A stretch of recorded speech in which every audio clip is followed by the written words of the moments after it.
Oh Tuhan, bahkan si pembunuh itu masih tersenyum, senyuman yang lebar dengan tatapan yang tajam. Ia duduk di hadapanku seolah tak ada rasa takut, dan ketika ia berbicara, Dendam. Dendam pada siapa? Berapa banyak polisi bodoh yang ada di balik kaca itu? Pasti banyak ya. ia tahu bahwa aku bukan polisi, tapi tetap berbicara seolah-olah ia sedang memberikan pelajaran. Kau tahu, di sini aku bukan sebagai polisi. Aku di sini sebagai psikolog dan tugasku hanya mendengarmu. Bagus. Kau dengar ini baik-baik. Ini bukan hanya tentang aku. Ini tentang terbunuhnya polisi baik terakhir di alam semesta. Aku 5 tahun menjadi jurnalis. Dengan kartu pers, aku dapat keluar masuk kantor polisi. Aku sudah mewawancarai banyak polisi.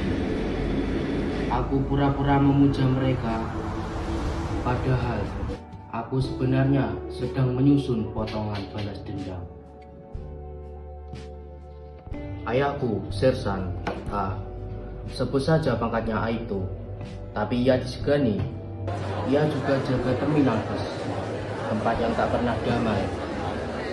Semua preman, calo, sopir, semua tunduk padanya. Ia bukan hanya polisi, ia adalah penegak keadilan.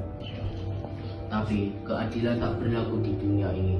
Ia mengganggu sistem sehingga bos preman pun marah. Lalu muncullah Ismail. Ia merupakan bawahan ayah.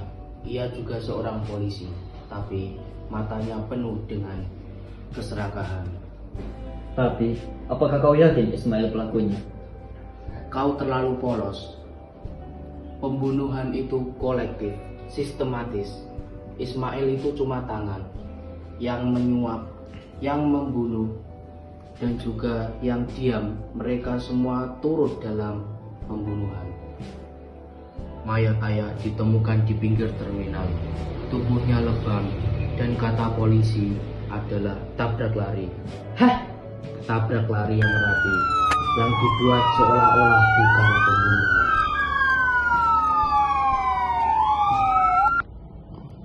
Dan sejak saat itu, aku dihukum bukan oleh hukum negara, tetapi oleh ketidakadilan yang tumbuh setiap harinya.